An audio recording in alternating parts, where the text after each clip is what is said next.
Praise God. ప్రభు పేరిట ప్రత్యేకమైన వందన వచనాన్ని తెలియచేస్తున్నాను. ప్రియ సహోదరి సహోదరులారా, ఈ 30వ రోజు ఉపవాస ప్రార్థనలోనికి దేవుడు మనల్ని నడిపించాడు. ఈ 30వ రోజు 63వ కూడికలో దేవుడు మనకి సిద్ధపరిచినటువంటి వాక్యాన్ని నేను మీకు తెలియచేయాలని ఆశపడుతున్నాను. కొరింథీయులకు రాసినటువంటి మొదటి పత్రిక 11వ అధ్యాయము 28వ వాక్యాన్ని మనం చదివినట్లయితే కాబట్టి ప్రతి మనుషుడు తన్ను తాను పరీక్షించుకొనవలెను, అలాగు చేసి ఆ రొట్టెని తిని ఆ పాత్రలోనిది త్రాగవలెను. హల్లెలూయా. అంటే ఇక్కడ ప్రభుబల్ల విషయమై అపోస్తలుడైనటువంటి పౌలు కొరింథీ సంఘానికి తెలియచేస్తున్నాడు. కారణం ఏంటి అంటే, కొరింథీ సంఘం ఒక వ్యాపార కేంద్రమైనటువంటి ప్రాంతము. కొరింథీ పట్టణము వ్యాపార కేంద్రమైనటువంటి పట్టణం. అదే సమయంలో కొరింథీ ఒక విగ్రహారాధన కలిగినటువంటి పట్టణం. అలాగనే కొరింథీ పట్టణము ఒక అన్యమతాచారం కలిగినటువంటి పట్టణం. మరి ఆ పట్టణములో పౌలు సువార్త ప్రకటించి ఒక సంఘాన్ని ఏం చేశాడంటే స్థాపించిన తర్వాత ఆ సంఘములోనికి అనేక మందిని విశ్వాసాన్ని యొక్క తనకు దేవుడు అనుగ్రహించిన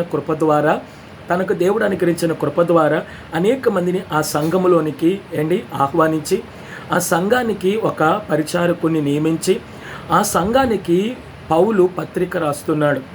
ఏమని అంటున్నాడంటే, ఇది బల్లారాధన నిమిత్తం అన్నటువంటి వాక్యం. ఎందుకంటే శుక్రవారం, శనివారం, ఆదివారం అంటే ఆగస్టు నెల 2వ తారీఖు, 3వ తారీఖు, 4వ తారీఖు 3 రోజులు సిద్ధపాటు కూడికలు. ఎందుకంటే ప్రతి నెల మొదటి వారంలో మొదటి పునరుత్థాన ఆదివారానికి ముందు 3 రోజులు సిద్ధపాటు కూడికలు. మరి ఈ సిద్ధపాటు కూడికల్లో బల్లారాధన కొరకు నువ్వు సిద్ధపడుతున్నావా?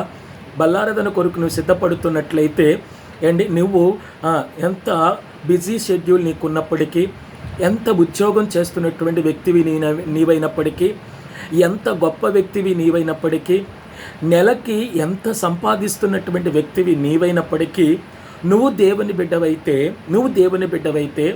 రెండవది నువ్వు బాప్తిసం పొందినటువంటి వ్యక్తివైతే, నువ్వు బల్లలో పాలు పొందుతున్నటువంటి వ్యక్తివైతే, బల్లకు ముందున్నటువంటి 3 రోజులు నిన్ను నీవు శుద్ధీకరించుకోవాలా, లేకపోతే నీవు నీ ఆత్మను సిద్ధపరచుకోవాలా? గత నెలలో నువ్వు చేసిన తప్పులు, పాపములు, దోషములు, నోటితో, చూపుతో, ఆలోచనతో, హృదయములో, నడవడిలో, ప్రవర్తనలో ఏదైనా దేవునికి అయిష్టత కలిగి ఉండినట్లయితే వాటిని నువ్వు సరి చేసుకొని, ప్రభువా రేపు ఆదివారం ప్రభు బల్లారాధనయ్యా, బల్లను సమీపిస్తున్నానయ్యా, మరి బల్లను నేను సమీపిస్తున్నప్పుడు, ఆ బల్లలో నేను చేపడుతున్నప్పుడు నన్ను నేను ఒక తీర్మానముతో, నన్ను నేను ఒక సిద్ధపాటుతో ఆ బల్లలో చేపెడుతున్నాను ప్రభువా అని చెప్పి నువ్వు ఒక సిద్ధపాటుతో నువ్వు ఆ రొట్టెను, హల్లెలూయా, ఆ యొక్క ద్రాక్షరసమును ఏం చేయాలంటే తాగాలి అంటున్నాడు. అంటే కాబట్టి ప్రతి మనుష్యుడు తన్ను తాను పరీక్షించుకొనవలెను. అంటే దేవుని వాక్యం చదువుతున్నాను, దాని ప్రకారం జీవిస్తున్నాను, నేను బాప్తిసం పొందాను, దేవుని బిడ్డగా మార్చబడ్డాను అని చెప్పి నీవు ఏం చేయాలంటే, నేను దేవుని బిడ్డను అని చెప్పి పరీక్షించుకొనవలెను. అలాగూ చేసి ఆ రొట్టెను తిని ఆ పాత్రలోనిది ఏం చేయవలెను, త్రాగవలెను అంటున్నాడు.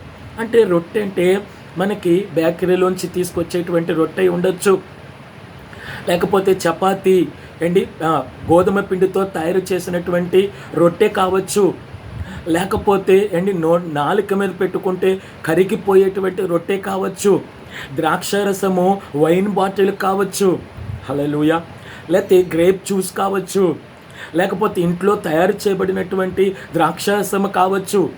ఏ ద్రాక్షరసమైనా, ఏ రొట్టె అయినా, హల్లెలూయా, అందుకనే భక్తుడైనటువంటి జి రాజారావు అనేటువంటి దైవజనుడు తన రచనలలో ఏమని రాశాడు అంటే, చిన్న మొక్కే కదా అని చెప్పి, లేకపోతే చిన్న రొట్టె కదా అని చెప్పి, లేకపోతే చిన్న రొట్టె మొక్కే కదా అని చెప్పి, లేకపోతే చిన్న చొక్కే కదా, గ్లాసులో ఉన్నటువంటి చొక్కే కదా అని చెప్పి నువ్వు వివేచన లేకుండా నువ్వు తీసుకుంటే గనక, వివేచింపకుండా నువ్వు తీసుకుంటే గనక ఆ చిన్న రొట్టె మొక్కే, ఆ చిన్న ద్రాక్షారసమే నీకు చుక్కలు చూపిస్తుంది అన్నాడంట.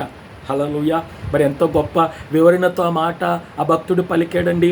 మరి ఉదయకాల సమయంలో బాప్తీసం పొందిన నీవు బల్లారాధనలో ఎలా పడితే అలా పాలు పొందుతున్నావా, లేకపోతే ఒక సిద్ధపాటుతో నిన్ను నీవు సిద్ధపరచుకొని ఆ బల్లలో ఆ యొక్క రొట్టెలో ఆ ద్రాక్షరసంలో చేపెట్టి పాలు పొందుతున్నావని చెప్పి హల్లెలూయా మిమ్మల్ని మీరు పరీక్షించుకొని అలాగు చేసి ఆ రొట్టెను ఆ యొక్క పాత్రలో ఉన్నటువంటి ద్రాక్షరసమును తాగండి.